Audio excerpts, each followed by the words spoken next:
Hello and welcome to MLM for CEOs. This is a channel that's geared towards company leaders and industry leaders who are trying to get into multi-level marketing or who are using multi-level marketing as a route to market for their products.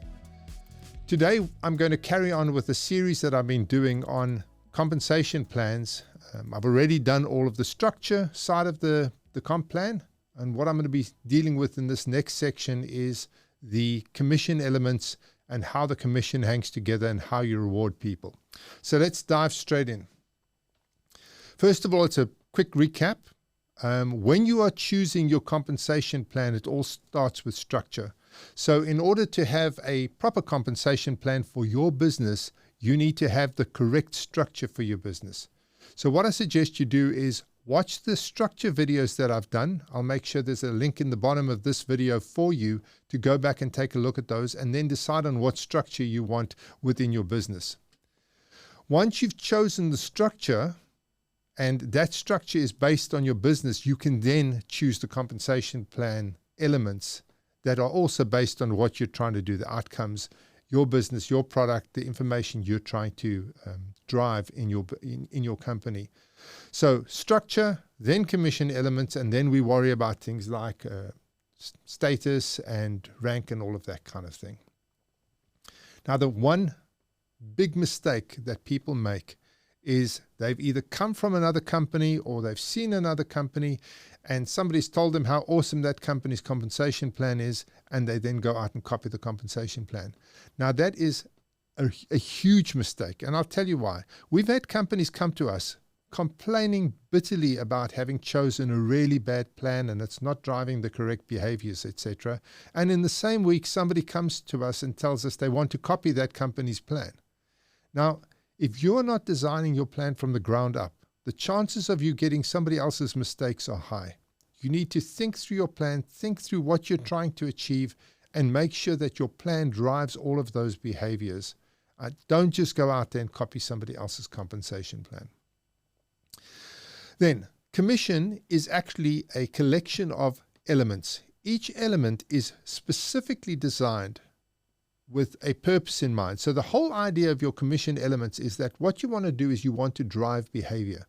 So you want to decide what behavior do you want to drive, and then how are you going to drive it with the commissions. So the idea is to sit there and work out your behavior first and then your commission elements afterwards.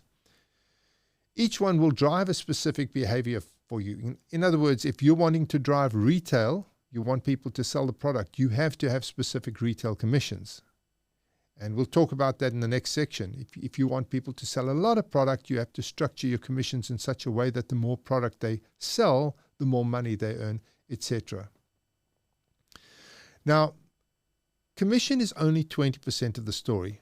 We find that a lot of companies come to us, and because the owner of the company is highly motivated by money, he thinks that everybody's motivated by money. But the reality is that most people will stay in a job where they're feeling fulfilled long after they'll stay in a job where they're being well paid but being unfulfilled. So people will leave high-paying jobs to go to a lower-paying job to achieve fulfillment in their lives. And you need to be aware of that. The commission is only 20% of the story. There's the product, there's incentives, there's recognition, there's social. All sorts of other things come into play here. And so don't focus all of your efforts on commissions. You have to have a good compensation plan, but understand that's going to drive 20% of the behavior. What commission isn't a charity. Now, many of our clients come to us and they've been involved in a network marketing company. And they've had a look at what drove them and what motivated them, and they figure they didn't succeed because the compensation plan didn't pay out enough money or whatever it is. So what they do is they make the compensation plan way too attractive and they put tremendous pressure on the finances of the company, or they make promotion way too easy and there's no real achievement in getting up the ranks. So when you're deciding on what compensation elements you're going to use, you've got to be really careful that you are thinking through this in terms of treating people as if they've got a job.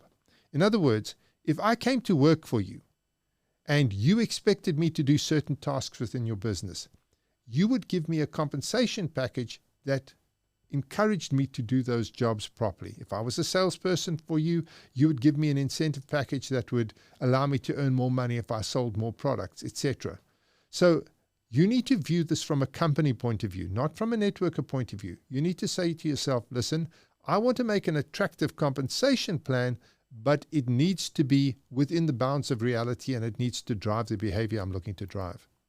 And then you don't want to make promotion too easy. When a person gets to the top of your network, gets that top rank, you need to make that promotion difficult. In other words, not everybody should get there, because those are your parade horses. Those are the people you're going to walk across the stage and everybody's going to cheer for them. Those are the people are going to aim for, and they need to be earning a lot of money. So when they get there, they need to have built a massive team so that the money they're earning shows off that, listen, if you get to diamond status in our company or the rank of diamond, you are going to earn huge money. You're going to be able to drive a fancy car, live in a fancy house, employ fancy staff to help you out. So you need to make the promotion relatively difficult. Now, we'll be discussing promotions in a third part of the series. Right now, we're just dealing with the compensation plan element. Then, if you are thinking, well, I didn't succeed in multi-level marketing, you need to look at that company and one of two things happened. Either you joined the wrong company or you didn't do the correct work. Now, if that company's been going for a while, there'll be top people in that company, and you need to ask yourself, how did those top people succeed? How did they get to the top of their game? How come they are earning a lot of money and you didn't? And you will find that the problem is not with the compensation plan or how difficult it was or how unattractive it was in your eyes. The problem is that you didn't do what was necessary to get to the top of the network. So don't think of this thing in terms of your lack of success in somebody else's network. Think of this in terms of you being the CEO of this company and you are wanting to drive people who are going to put in the effort to succeed in your network. And those people who put in the effort and do the things you want them to do, you want to pay those guys a fortune. And the people who do very little, you don't want to pay them because they're doing very little for you. So there needs to be a direct transfer of value here. They do the things you want them to do, and you pay them the kind of money they want to earn. Cloning some other company, in this particular scenario, if you've been involved in a company like maybe an Amway or Herbalife or whatever, and you've been involved in them, cloning their strategy is a really bad idea. You can never compete with them anyway, because a company like Amway is doing, 10, 11, 12 billion US dollars a year. You can't compete in that space. So you have to come up with something that actually sets you aside, that there's some differentiation, and you're not just a clone on some other highly successful company, because that genuinely will not drive the behavior you're looking for. So the idea is you tailor the plan to your business. You tailor the plan so that your business is working for you. You focus on your team structure. You focus on the products, because remember, the products are everything. You make sure your products have got enough margin in them. This is another huge mistake people make. They get a product, they don't have enough margin in it, then they try and pay out commissions from that margin. Either they bankrupt the companies or they don't have enough money to pay commissions and the people leave. So you need to make sure that there are margins in the product, and then you need to make sure you understand clearly what the company's goals are. So what are you trying to achieve? And you need to break this right down to sales targets. So what are your sales targets per month over the next 12 months, over the next 3 years, whatever it is? And then company and member targets should be taken into account. So in order to hit company targets, you need to say, well, what are the targets per member? And then when you've worked out the targets per member, you need to understand exactly what they need to do, how much they need to sell, what ranks they need to be at to achieve the volumes that you need to achieve to hit your company targets. And then you break it down to how many members you need. So if you need 1,000 members to achieve your targets, then you need to know, okay, this is what I need to do to go out and get those 1,000 members. And then you've got your network targets. Company sponsored lines, how many people is the company going to directly sponsor? So traditionally you would want about 100 company sponsored lines. So you would want 100 people frontline to the company. Never, ever, ever, ever give away the top position to someone. Never promise somebody that they can have the top of the network. That is a complete and utter disaster. And I cannot stress that enough. I've seen companies do it. They land up with some guy occupying a position. They're paying them absolute fortunes, and they cannot get rid of them because there's a big financial burden on them to get the guy out. The guy lands up not working, or the girl lands up not working, and you're just stuck with them. So you never, ever give anybody the top position. You should have at least 100 company-sponsored lines. Then, how many recruits do you want to have per member? So then you set your members' targets. Remember that on average, globally, you've got a 1.2 member recruits per member. So 1.2 recruits per member. And so you need to make sure that your targets for your members who are successful are high enough to at least get you to the 1.2 mark. So you'll know that 80% of your people will do nothing, little to nothing. 20% will make it happen. It's those 20% that you need to fire up and focus them on 5 or 10 or 20 recruits over their period, over their lifetime with your business. And then what average income do you need them to earn? So let's say you need them to earn $1,000 a month. You need to work that back and say, how much product do they need to sell? How many people do they need to recruit? What do they need to actually achieve to hit that milestone? And that will give you an understanding on how to structure your business, what kind of structure you need to have, etc.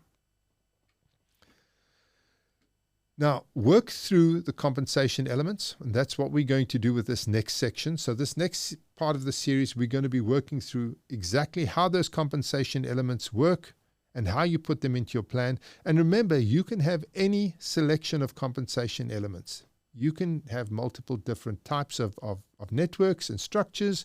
You can have different types of elements in it. You can have retail, and volume bonus, and level-based commission, and short leg commission, and two-up commissions. There's all sorts of commissions you can put into your system, and you need to just work through that, and we'll be doing that in the next series. Then we're going to work through ranks in the series after that, and then we'll talk about statuses and how to control the network through statuses. And then I'm going to work through, as a final part of the series, the compensation example. So I'll take you through a plan, how we put it together, give you an example of how that plan works.